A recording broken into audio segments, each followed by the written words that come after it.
Good morning, good afternoon, and good evening. I hope that covers everybody. Welcome to session 1, stream 1, digital preservation in 2021. So we are the futuristic session. I think you have picked the right session. My name is Chris Koo from Singapore, and it's the afternoon here in Singapore. And my co-chair is Paul Wheatley, and he's going to ask difficult questions. He has a more difficult task. And the technical lead is John Macmillan, so we're in good hands. In this session, we have 5 short presentations on projects and initiatives to address preservation challenges that are expected to bear fruit in the near future in 2021. I guess we are kind of looking forward to 2021 in Beijing next year. And so during the session, if you have questions for the speaker, please enter into the chat box, and then Paul Wheatley will select, the questions he likes best. The first presentation is by 3 co-authors, Adelina Dinu, who is going to present first, and I presume Janet Anderson and Diogo Proença will present on Ceph e-archiving, setting the standard for long-term accessibility of information across Europe. So over to you, Adelina. Yes, thank you very much. So good morning to everyone. It is a pleasure to be here today with you as part of this event. So my name is Adelina Dinu. I'm a project officer working for the European Commission in the unit dealing with interactive technologies, digital for culture and education. And I'm in charge of the e-archiving policy and project management. I'm here with 2 members of the consortium implementing the e-arch grant project, Janet Anderson, who is representing the coordination team, and Diogo, he's a researcher at the University of Lisbon. Next slide, please. I will start by quickly introducing you to the e-archiving and the current Connecting Europe Facility program that is implementing these activities. We all live in a digital world where data is abundant and can help shape new policies. Yet, how can we manage all this data? And that is why e-archiving exists. It is here to help you archive your data and preserve it. Digital archiving requires, however, extensive expert knowledge, specifications, software, hardware, knowledge of your external stakeholders, and not least, it is costly. So why not collaborate and put efforts together? Next slide, please. So in order to explain what is digital Europe and the building blocks, let's start with the digital single market. Let's take a step back to understand where the Ceph program initiated. The European Union is built on the idea of a single market for capital, for services and labor. And we live in a digital world, and that is why we need to build this digital single market in order to remain competitive, to ensure that citizens, businesses, and public administration can reap, in fact, the benefits of this digital world. The digital single market powered by this new UI regulation will enable also convenient cross-border online digital services. Next slide, please. The question now is how the Commission can help public and private entities build these digital services. And our answer to this is the building blocks that are in fact smaller deployment projects that can be reused by many sectors.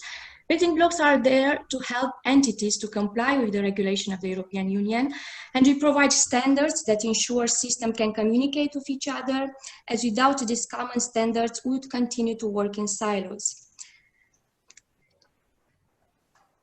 Next slide. Yes, thank you. How do these building blocks work? Here you have on the screen a map of all of them. So currently there are 10 building blocks. E-archiving in the middle of the page was launched less than 2 years ago in December 2018, and it contributes to the data economy. It facilitates the preservation, migration, reuse, and trust of your data. We help you with funding, with a website, with service desks. Building blocks provide also many other benefits as they are mature and ready to deploy solutions that will save project time and money. They are based on open European standards, so you avoid the vendor lock-in. And they also help public administrations connect to collaborate in order to deliver a great European experience for citizens and businesses. And at this point, I will give the floor to Janet, who will tell you more about the e-archiving services. Thank you. Next slide, please. So it's not only standards and software, but particularly we're looking at standards. So based on the OAIS standard that we all know, the information packages, we've developed a common set of specifications that are really for anybody and everybody who needs to archive material. So getting your material into an archive, keeping it there and getting it out again. We've done extensive work on content, the content of our archive. So we've looked at geodata and created specifications for that, for electronic records management systems based on MOREC and relational databases. So these are specifications that we have already developed that are mature and are in action now. Next slide, please. As Adelina mentioned, we have mature software available as well. Open source, end-to-end, mix and match, modular. If you wish, you can just use the specifications, develop your own software, etc. So you are not locked into any particular tool or set of tools. You have a huge amount of choice, which is really important for all the different domains that we're looking to cover. Next slide, please. It isn't just specifications and software. So we offer a range of services. So we've just got coming on stream now compliance testing and validation. We're developing access and reuse tools. We have a comprehensive training service. We've had about 5 webinars very well attended this year. We're developing a maturity assessment service based on what we had in the EOC project, the original EOC project, and we're going into other domains. So we're developing an eHealth 1 specification that will be out for review at the beginning of October. Another one, eHealth 2 specification based on the European National Cancer Registry. So we're really branching out into the eHealth field. One on premise, one on GIS, Geographic Information Systems, and the other one on archival description. So we're really branching out into other domains rather than just the straight archival domain. Next slide, please. So where can you find all this information? Well, we have a web page, a CEF e-archiving website, which has a lot of detail about all the different services that we have. And now on to Diogo. Well, thank you. So what I'm going to present you today is our part of onboarding uptake, our service desk and our training services. So in terms of onboarding, we have defined a process that will help you guide how can you really reuse the archiving. So we divided this into 3 big steps. That is discovery. When you start prospecting the building block, you start seeing what you have available, and you start then eliciting your requirements, meaning what are your requirements, and then based on those requirements, you can then check our solutions, select which one are appropriate to you, to your scenario, then start designing your infrastructure, deploying it. We can also help you integrate with other solutions and starting to operate your solution. Then the last step, you have the improvement part, where do you use the maturity model and also our reference architecture that we are developing, and you're starting assessing what is your current state, and we can help you creating improvement plans for you to improve to reach your goals. Of course, at each step of this process, we expect your feedback. Also, if you want more information, in that link in the bottom, you can find the whole description of this process, and you can see how it applies to you. Also, we're trying to cover as much as possible. So we've been spreading around Europe. We're trying to go to new countries, to new institutions, to new types of institutions. So we are trying to go to research institutions, not only to archives. We're trying to also to go to governments and so on. So all over Europe, we have been quite active. We're also trying to be active now in France. And we are also trying to go to other parts of the world, like Canada and Chile. Now we have the service desk. So the service desk is what we call the single point of contact for all that provide support to our e-archiving service offering. So you can access also through the website in services, then you go to service desk, and you have two ways of contact the service desk. You have a contact form where you have to register in the European Commission platform, but you also have an email where you can just send an email and we'll get in touch with you. We are also conducting, regarding training, we are conducting a training needs analysis because we really want to know what the community needs in terms of training. What are the materials that you need? What you want to know? What you want training? So this is available, and if you want to participate, you can go to that website. The survey is available in 6 languages. Also, we are having webinars. We have very successful webinars since February. And we have three up. So in the 24th of September, we have one on database archiving, 29th about complexity validation, and 26th of November about the web user, the eArch web user interface. All previous recordings are available in that link. Also, if you want to keep in touch with us, we are available on LinkedIn and Twitter. We try to be as active as possible, and you'll get all our news. Also, if you want to be contacted directly by us, you can go to this form. You fill just your data, your name, your email. You let us you give us the consent for us to contact you, and we'll get in touch with you by email. And you can then schedule also a call. So if you are still in questioning if e-archiving is for you, well, it is. If you are about transferring information from repositories through generations of technology, if you have concerns about long-term data integrity and authenticity, if you want to comply with the latest specifications and standards like OAS, METS, and so on, and you want to preserve and access data over extended periods of time, e-archiving is for you, and we can help you. So just to present you the last opportunity they have for funding, Adelina. Yes, hello again.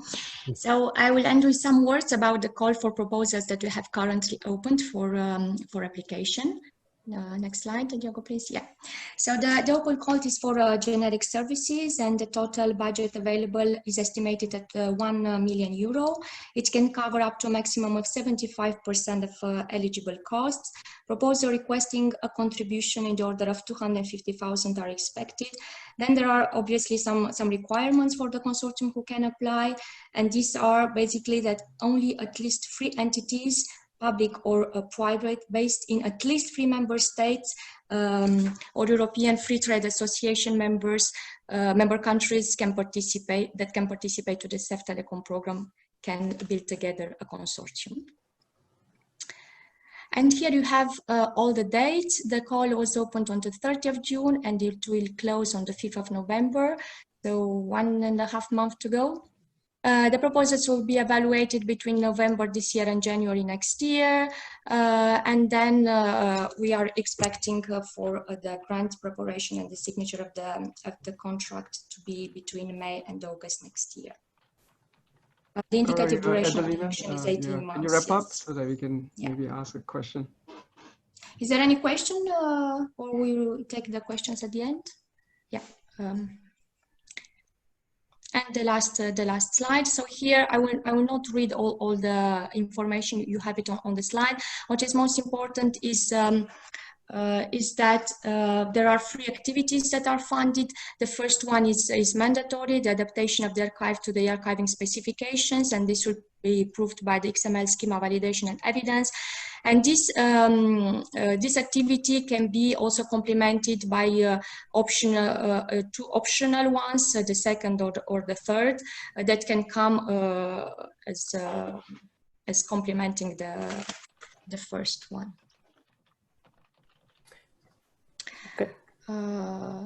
Yes, so this is all about the call for funding. You will find more information by following the link where it is published, and there you find also all the conditions for applying, as well as all the necessary templates to fulfill your application. Now time for questions. Okay, For any of the three of us, if you have, yes. We have one question from within Kilbride, which I'll read out to you guys. This session is about the future. So if it all goes to plan, where will we be in 5 years? I mean, is this digital preservation fixed?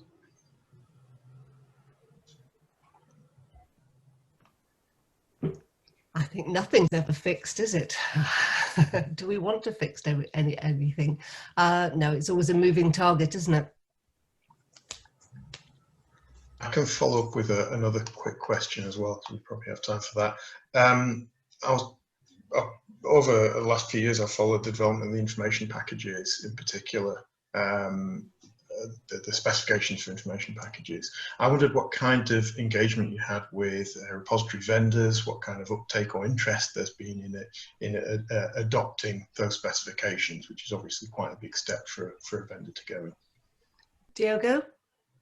So yes, so we've been talking with for example, Artifactual, Preservica, Odilo, Libnova, yeah, with several vendors, and they are all very open to adopt our specifications, because they are very, how can I say, they are very modular. So you don't have many things that are really mandatory. You have just a small set of what is really needed. And as we've seen from them, that is really an advantage, because they can see that they can easily adopt these standards, and we are in talks now for them to really do that. Of course, we don't have they promised that they are doing it, so they are finalizing their analysis. They are going to come up with a plan to do that, but we still don't have the time frame for that. Okay, thank you. Okay. Thank you very much, Diogo and Janet and Adelina. So the next speaker is Hans Lachlan and Bertrand Caron, who are going to talk about develop two, get one. So that's very mysterious. I can't wait to hear what this is about. Sharing knowledge, expertise, and infrastructure around file format policies. Okay, over to you, Hans and Bertrand. Yes, hi, can you hear me? Yes. Go Great. So do you see the... Yes, we can see a slide. The slides, specifically in full screen, right? Okay, it's not in presentation mode. It's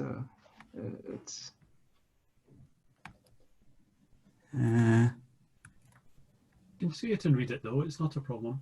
yeah, go ahead. Yeah. Okay, you still see my slides, right?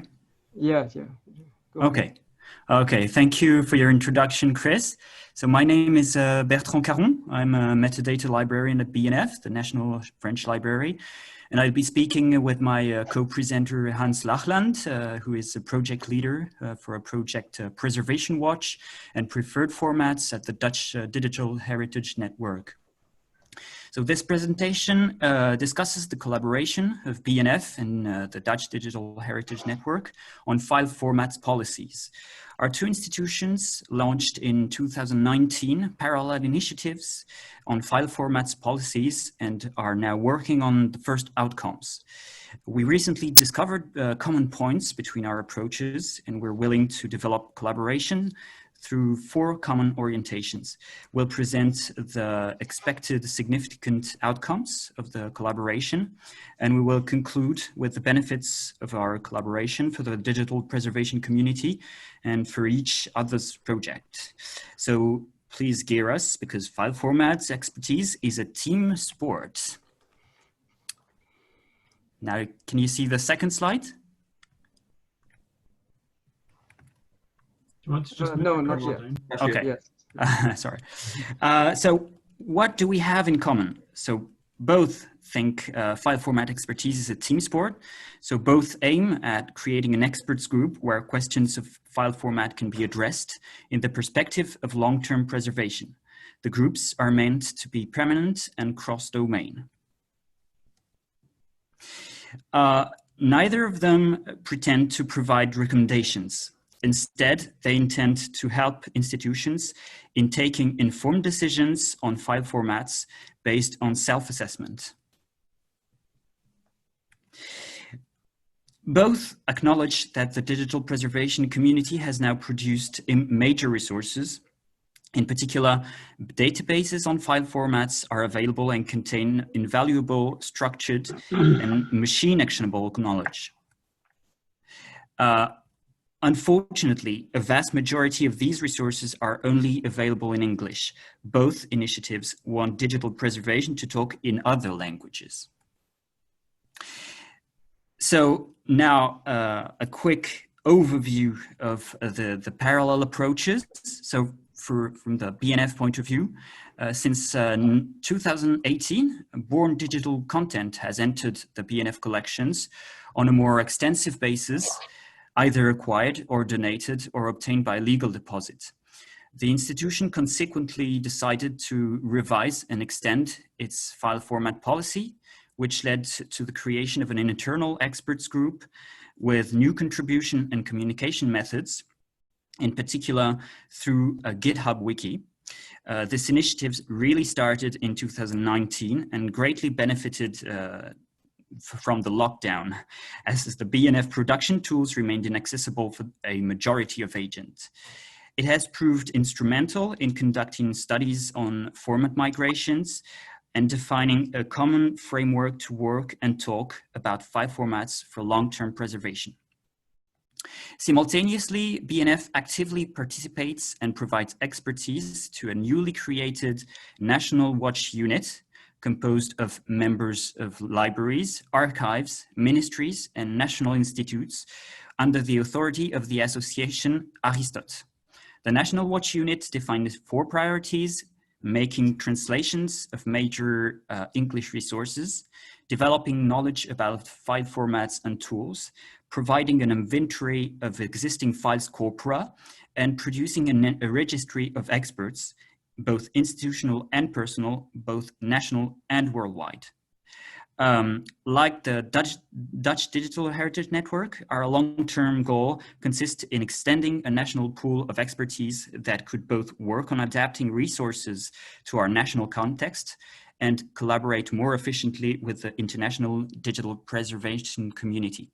And now I leave the floor to Hans for the rest of the presentation. I'm sharing my screen. Share, and then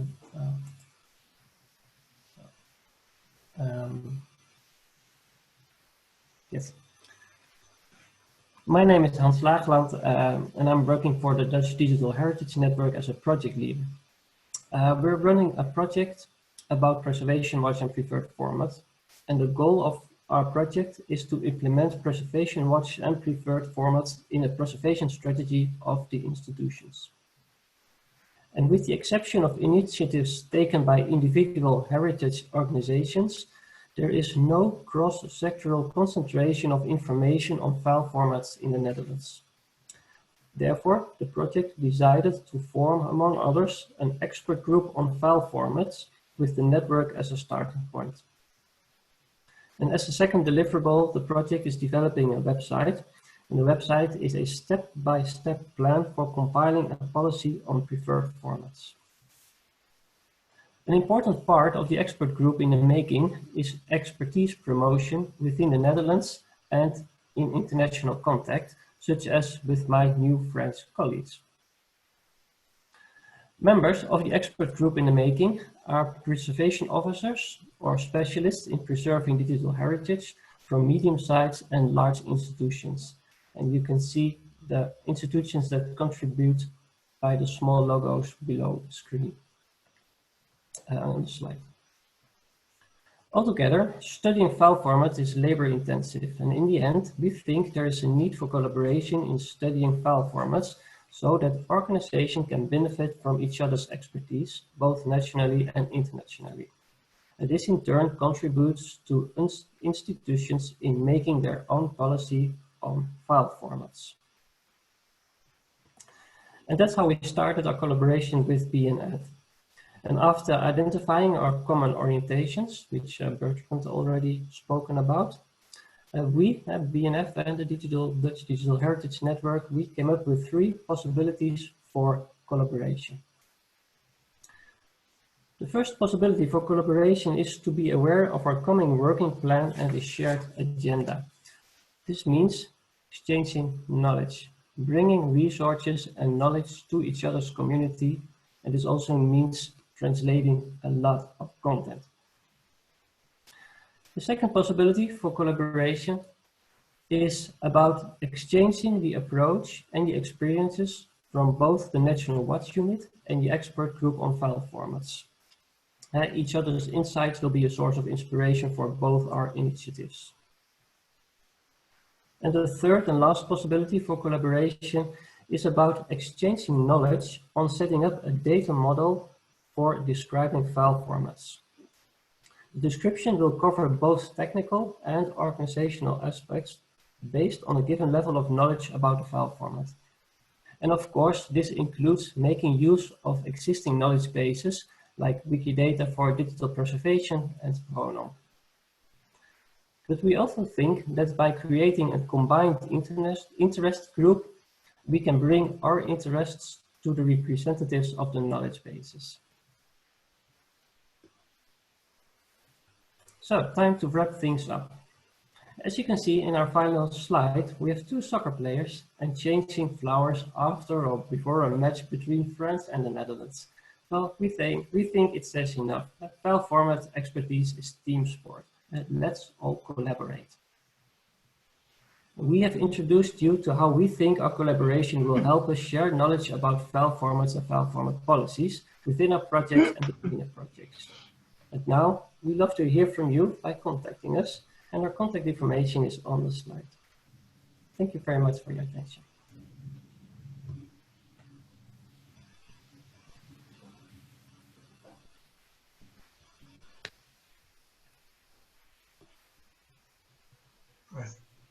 I think we might have lost our chair. So. Okay. Oh no, we've got him back. Hi, Chris. You are there. Yeah. Excellent. Thank you very much, Hans and Bertrand. Paul, go ahead with the questions. So we've got a quick question, I think, a clarification from Andrew Waugh. Preferred formats for what? Are we talking about creating digital content or archiving digital content? I guess the answer is going to be both.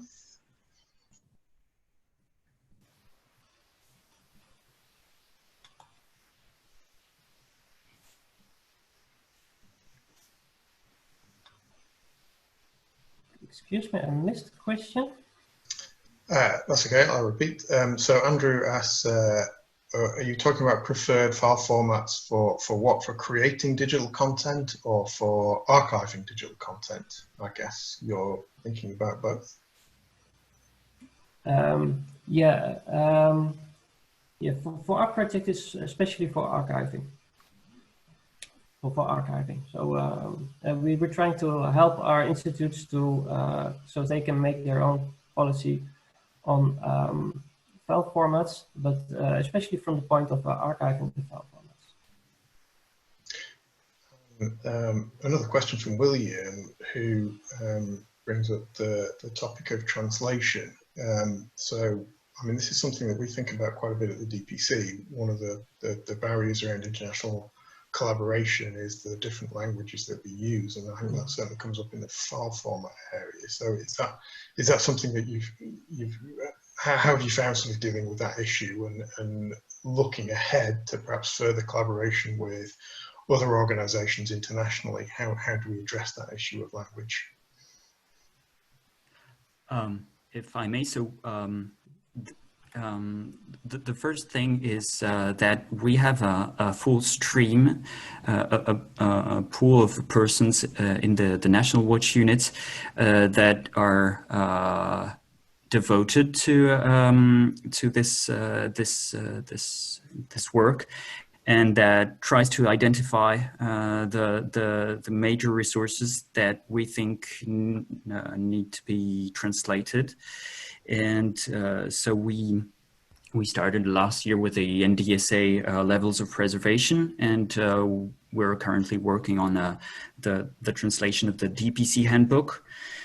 So I think the first thing is to get a whole group of people working on the same field and sharing resources, and we're also working on identifying right now the resources and getting possibly a database of bibliographic resources that we would like to see translated. Thanks, guys. Quick mention of some of the things that have come up in the chat box. Use of Wikidata might help on the translation front, which I know you're looking at anyway. Also mentioned from John Tilbury of PAR, which is another sort of player in this field as well. But I'll hand back to Chris now, because we're probably out of question time. Okay, so let's go on to, thank you very much. Maybe a round of applause for Bertrand and Hans. Let's go on to the next presentation by Karen Bredenberg and Angela Deppert and Mikkel Lindler from the Premise Editorial Committee. So what and how would you like to learn about Premise? Go ahead, Karen. Hi, you should be seeing my screen now. Yes, correct? I can see it. Yeah. Perfect. And I'm Mickey, but Karen and Angela are also here and will assist with questions in the end, I'm sure. So the theme of this session is actually digital preservation in 2021, and we, being the Premise Editorial Committee, asked ourselves, how can we help you, the community, in understanding Premise better, so you can all make use of it, and hopefully when we meet again for IPRES in 2021, we'll have a full implementation fair and many Premise-themed presentations. So we'll actually pull off something different and try a survey in this 8-minute presentation. In case you're not aware, Premise is the de facto standard for digital preservation metadata. It is used in many open source, commercial, and in-house developments. And this presentation is going to use Mentimeter. So take a second now and bring up your browser or take out your smartphone and go to the link above and enter the code so you can participate in the survey. All questions within the survey are going to be multiple choice. You can't go back once an answer is submitted, and there will be 60 seconds time per question. I'm actually going to start the stopwatch here so I can time myself and not run out of time and be buzzed by Chris. Also, voting will be open to Zoom attendees as well as those following via the live stream in YouTube, so there are no cheap seats on this We Miss IPRES event. So the first question that I'd like to bring up is the question of what material you want to preserve. So please use the code and try to rank it. There's different kind of levels judging by how much material you have. And we're seeing the first answers pop up now. We see 2D still images is pretty popular. Also AV materials and web archivings. It's pretty interesting to see how the web kind of develops here.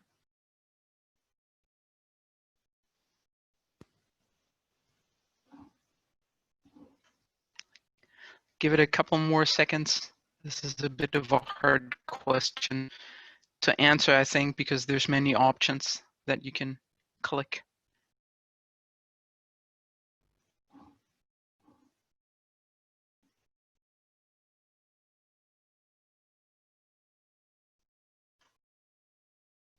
Let's see if we can make it to 50. We're up to 40 right now.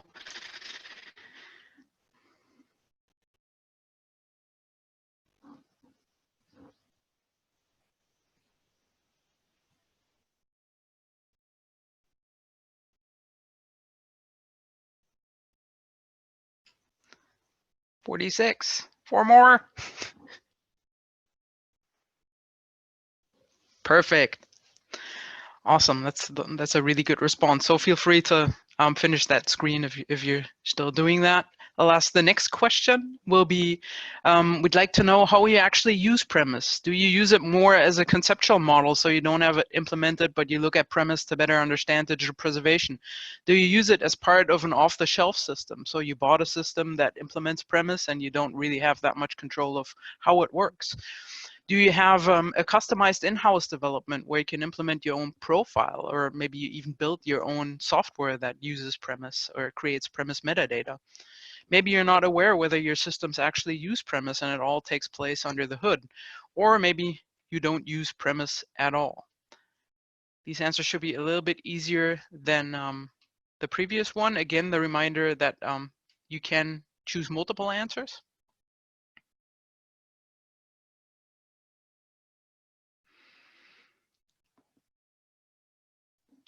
Great, really interesting to see that so many people use premise as a conceptual model. Which makes sense because it's not bound to specific implementations. It actually gives you a lot of options and possibilities.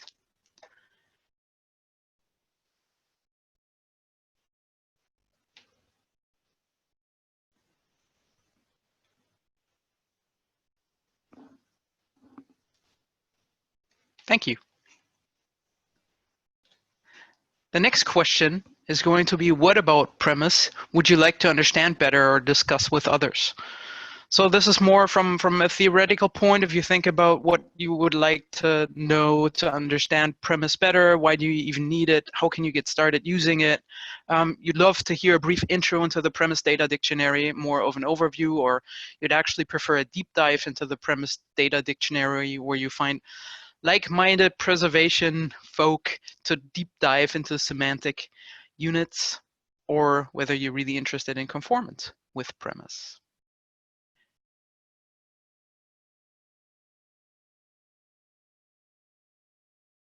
This seems to be a fairly even spread.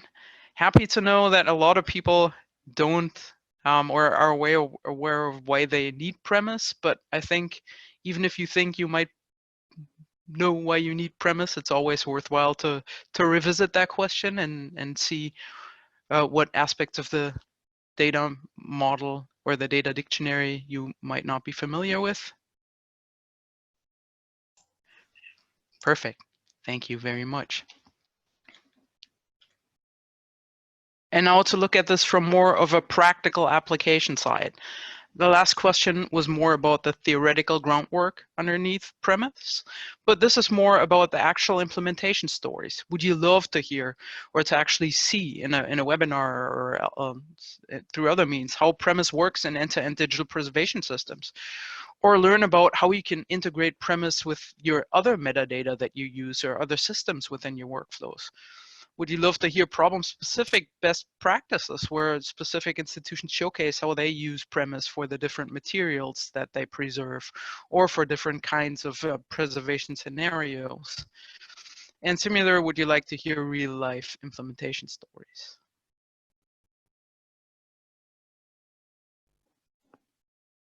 Also, thank you already for your really good responses. I think over 50 people responding to a survey is something that a lot of people would love to have when they send out links to surveys. So this is already proving to be a very worthwhile exercise, and happy to see that this works in such a virtual event. Perfect. The next question is in one where you have to rank the answers, and the question is, how would you like to see the information presented? So we now asked you what kind of information you're interested in, and we would now like to hear about the channels that you prefer. Would you love to see a wiki or a frequently asked questions section somewhere? Would you love to read blogs where people talk about their implementation stories or other things? Would you like to see short videos on specific topics, or maybe you prefer larger webinars with an interactive component? Yeah, or would you prefer user groups, birds of a feather meetings, or implementation fairs where you get together with people online or face-to-face to discuss specific issues? Would you like to have face-to-face tutorials where members of the premise editorial committee come to your institution and actually talk you through issues of the premise data dictionary and stand there to answer all your questions, or would it be something like a Facebook group, which could also be a LinkedIn group, as we heard on the CEF building block section earlier?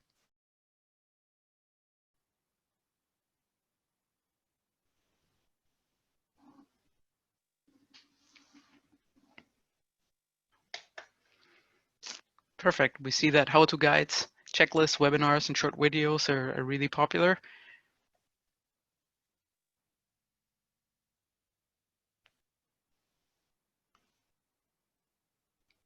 So feel free to continue answering the slide while I already move to the next.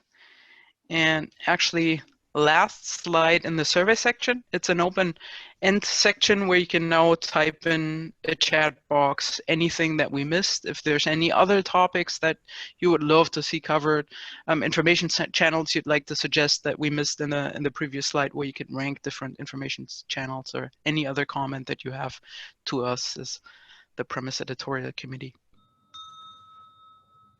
Yes. Okay, thank you very much, Mickey. Yes. Is that the end of the presentation, or did I buzz you at the wrong time? No, that's the end. We can see this coming in, but we have one more slide with just the contact information in case you're not aware. There's a short link to the contact form on the Premise side. Thanks. Okay. And I'll think if we have time for questions, I'll leave it at this slide so we can see this pop in while you ask questions. Paul, maybe one question? We don't have any questions yet. Does Okay. anyone want to come in quickly with a question? If not, I'll ask one. Everybody's busy participating in the survey. It's a very good trick to avoid questions. Yeah. Okay. Anyway, we are kind of running short of time, so let's go on to the next presenter. So thank you very much, Mickey. Round of applause for Mickey and his colleagues. So our next presentation is Where and When Does the Digital Book End by Emily Bell, Gareth Cole, Jenny Fry, and Rupert Getty. Go ahead. Hi, I can't turn my video on because the host has turned it off. Oh.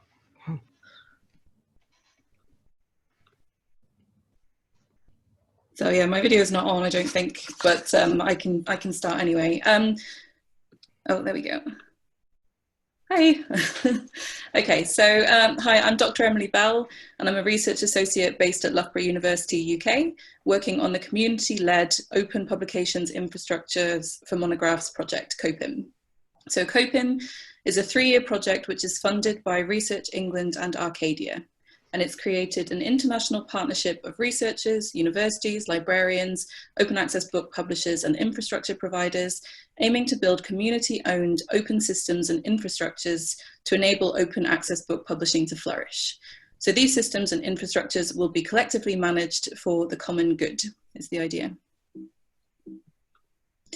The project's divided into 7 work packages, including revenue, infrastructures and management, knowledge exchange and piloting alternative business models, community governance, building an open dissemination system, experimental publishing, reuse and impact, and archiving and preservation. And I work on this final archiving and preservation work package under the lead researchers, Dr. Gareth Cole, who's based in the Loughborough University Library, Dr. Rupert Gatty of Trinity College, Cambridge, and Open Book Publishers, in collaboration with a team of researchers, including Jenny Fry, who is Professor of Publishing and Information Science here at Loughborough. So in this short talk, I'm going to introduce our work to identify the problems of and develop new solutions for archiving open access research monographs in all their variation. Books come in multiple digital formats, as well as hard copy, and can include embedded materials such as videos, databases, and interactive models.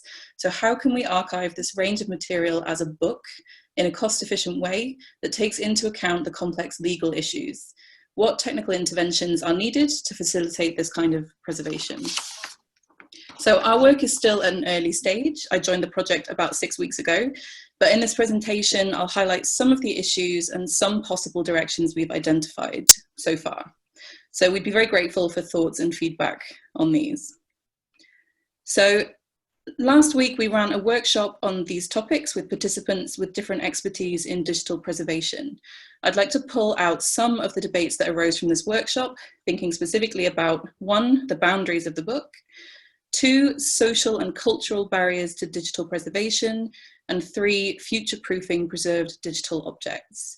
I'll end by sharing a couple of the questions which are currently shaping our thinking about this work, as well as what our next steps are going to be.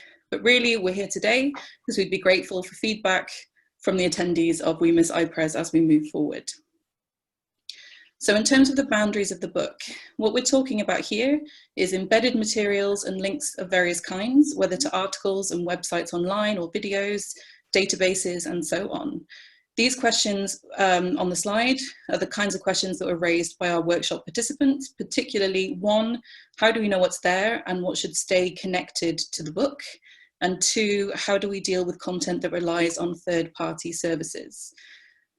A key issue underlining these questions is that of the different formats. One solution suggested by our workshop participants was packaging content together in digital preservation rather than expecting one format like EPUB or PDF to retain everything. So using a tool like Bagger, which is already used in digital preservation to package digital content with the metadata and documentation. Another possibility that similarly acknowledges that there's no single solution is to leave what was termed breadcrumbs for future researchers. And essentially we're considering how to offer guidance to publishers and creators about where they might place copies to leave these kind of digital breadcrumbs. So in terms of social and cultural issues, our workshop participants highlighted issues around the willingness of content creators to engage with preservation, the reluctance of some organizations, and a general, as one person has put it, ideological skepticism, summed up well by the questions of who we're archiving for and for how long. So how do we justify the financial and economic cost of digital preservation? And are we talking about 5, 10, 50, 100 years? Length of time is something we're still reflecting on, but this also came up in thinking about different open access levels and licenses, which are often opaque. And the COVID-19 pandemic has seen some organizations opening collections up publicly, but sometimes only for short periods. So how can we negotiate different levels of access and different time requirements? So the solutions I've put at the bottom of this slide focus on the ideological question, but also on skills development and knowledge base. So we'll produce guidelines and templates, but training clearly needs to happen earlier. Third formats, the Dutch Digital Heritage Network.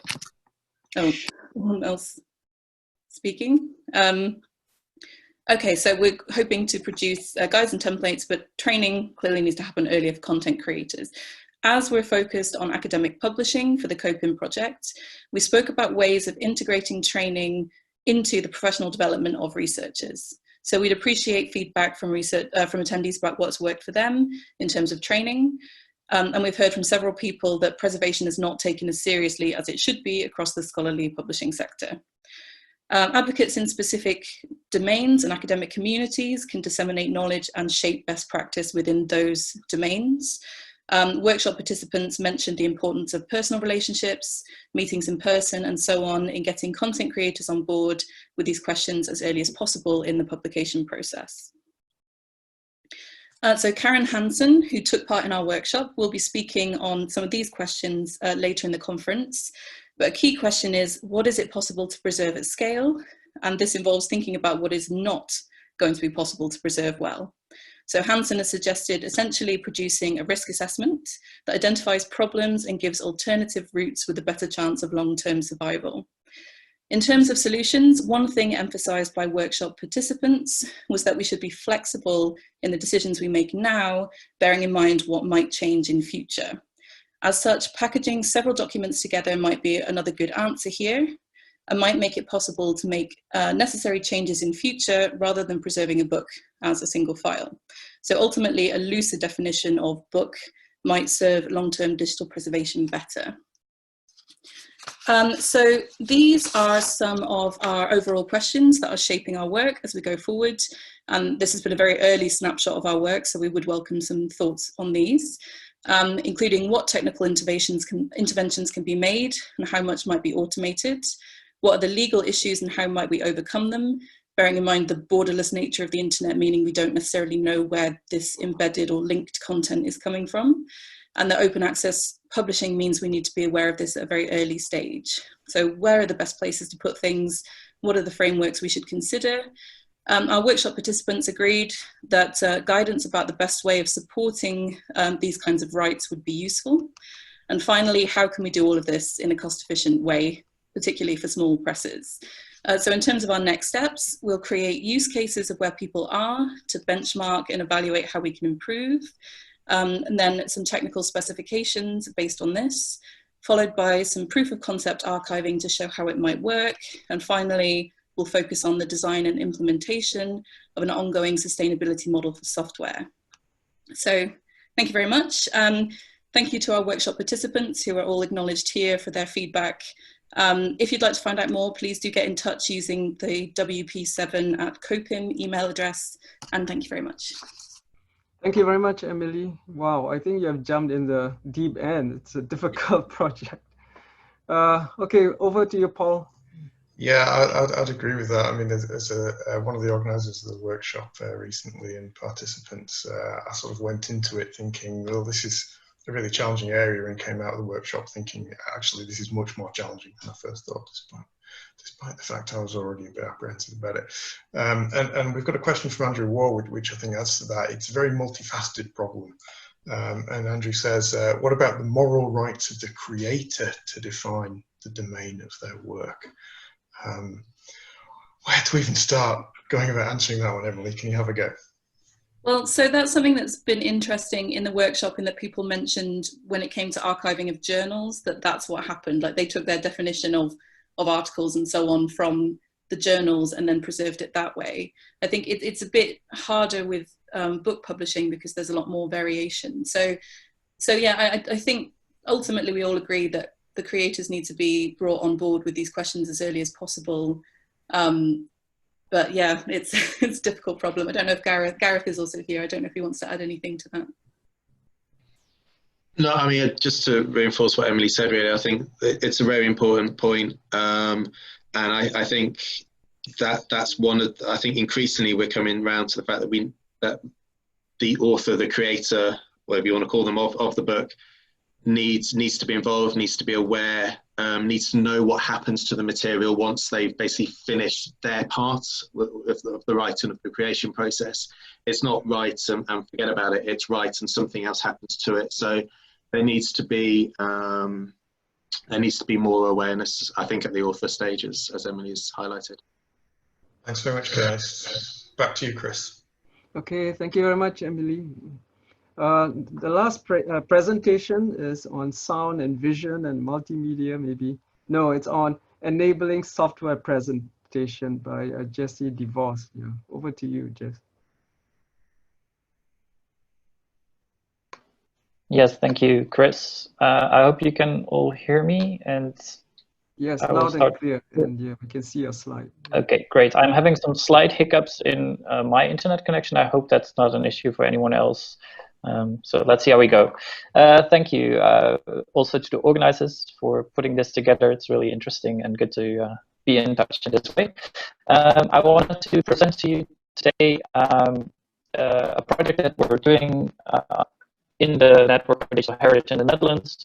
I work at the Netherlands Institute for Sound and Vision, and together with my colleagues Owen and Claudia, we're running a project on software preservation. The main aim being to lower the threshold for Dutch heritage institutions to start or continue, which is not so much the case, but to start archiving software. Jesse, sorry to interrupt, but we're getting a lot of breakup on the sound. A number of results. I wonder if you could turn off your video. That might help a little bit. Are we having issues with the connection? Your sound is breaking up a little bit, Jesse, so maybe if you turn off your video, it might help. Okay. Yeah, thank you. Give that a go. I'm switching off my video, hoping that will make things better. Apologies. So we've looked at software archiving in the Netherlands, what's happening.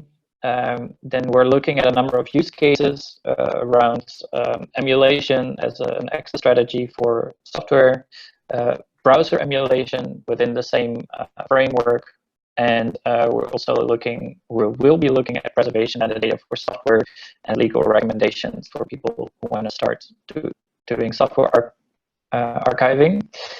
We're, of course, standing on the shoulders of giants. I thought it would be very interesting to show also to this community that we're very much using tooling and approaches that have been developed within the community of iPress.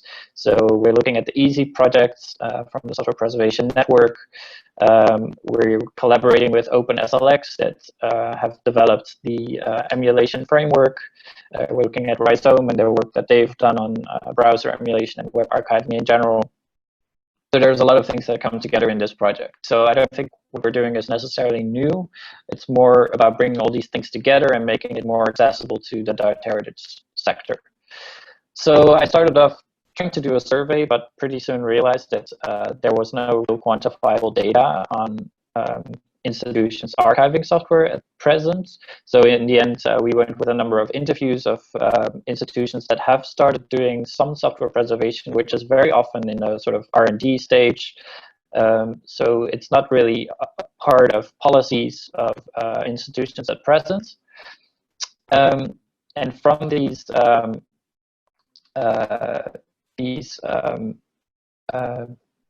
interviews, we came up with several recommendations for institutions in general to start software archiving, and I think it's typically one of those topics on which collaboration makes so much sense because all the issues we run into are similar, and so to conceptualize a shared research agenda for software preservation would be a very relevant step that would flow quite naturally also out of this project, which, by the way, will last until half 2021, so we have some time left.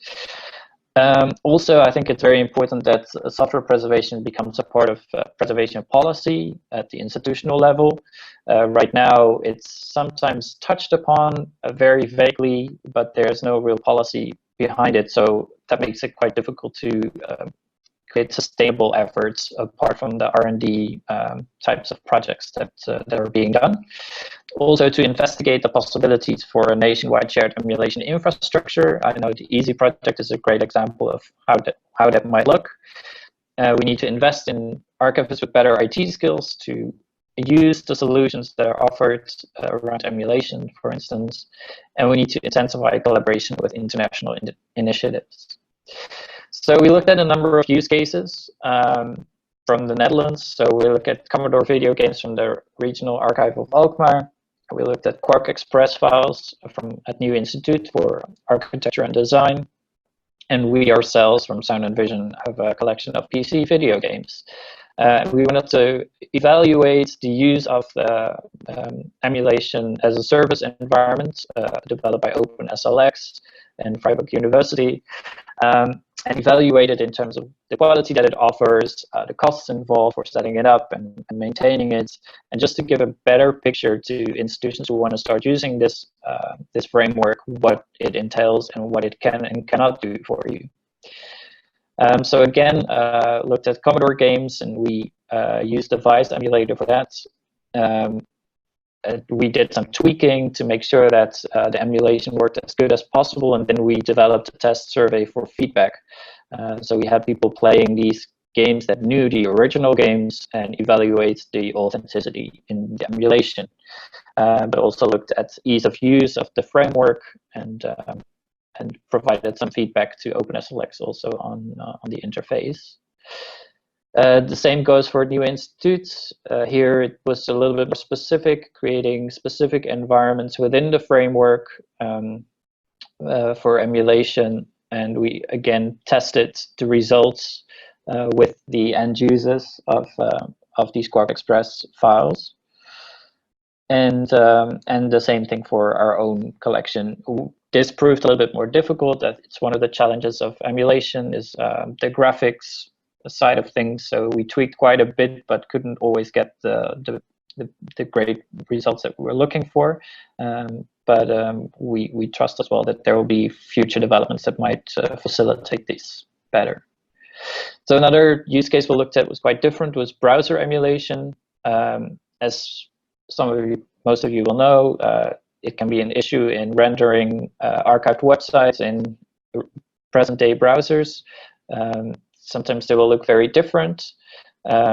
This is one example. It's mostly artistic websites, mostly earlier websites as well that show these problems. And so it becomes an issue to emulate these browsers. What we found is that it's not just about browser emulation, it's also about add-ons and about extensions. And the research that we've done will provide a report which gives insight into the availability of various browsers, plugins, and extensions, and the degree to which we need to archive these ourselves, and how we can access them in an emulation environment and configure it within the emulation as a service framework. So both on the framework in general and on the browser emulation, 2 reports will come out soon. They'll be in English, so we'll try and share those with you guys as well. And we hope that that will lower the threshold for institutions to start using emulation as a strategy for software preservation. Another thing that we will be doing in the next months is look at the metadata side of things, where we want to look at how we can describe environments, both hardware and software, and use available standards, and also build very much on the work of EASY project and WikiDP. So also looking at using external databases to describe these environments. This is a brief overview of the project. If there are any questions, we would love to hear from you. Thank you for your attention. Thank you very much, Jesse. Another very difficult problem. So Paul, any questions from the chat box? Yes, unfortunately some loud drilling has just started in my outside wall, so sorry if there's a lot of noise, but hopefully you can still hear me. Question from Andrew Waugh. Again, our big challenge with using emulation is legal issues of running copies of software and obtaining the copies of software in the first place. Any thoughts on that, Jesse? Yeah, absolutely. That's one of the big issues. And if there's any input on that, I would love to hear from you. So one of the things that I've tried to do is reach out to some of the big software vendors like the Microsofts and Apples of the world. I've heard rumors about countries or institutions that have made deals with them for using their older software, their older operating systems. I haven't been successful in getting through to the right person. They seem to be interested in the discussion, but it's really difficult to get someone to sign off on things. I think what we will provide from the project is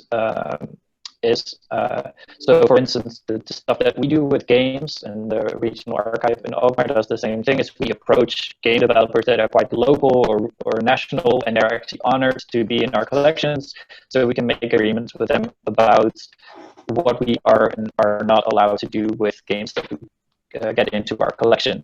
The real issue is where software is not itself the purpose for cultural heritage reasons to be preserved, but it's the precondition to open certain other software or other files. These are often international vendors that are difficult to approach, and you cannot really appeal to them and say like, oh, your software is cultural heritage. But yeah, the UNESCO Persist project is being managed by William, and yes, there I think is a lot of room there for international collaboration around these issues as well. So yeah, it's not an easy answer, I know, I'm sorry. Thanks, Jesse.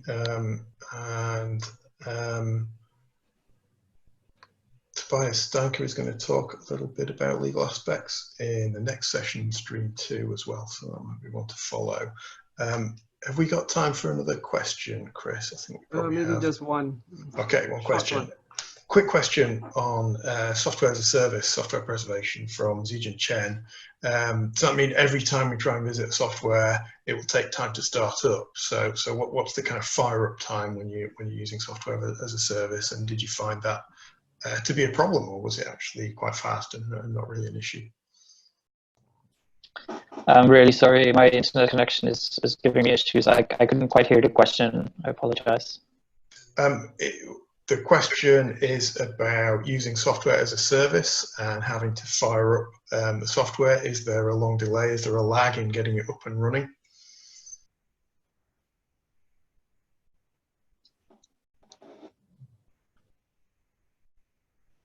Okay. I'm sorry, Paul. I lost the connection almost completely. Maybe we can continue the discussion after the session. I guess we can keep the room open for a while.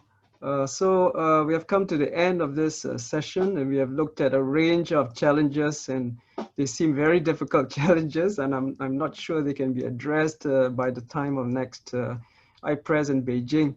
So let's take this time to applaud all our presenters, thank them. If you could turn on your video and yeah, give them a round of applause.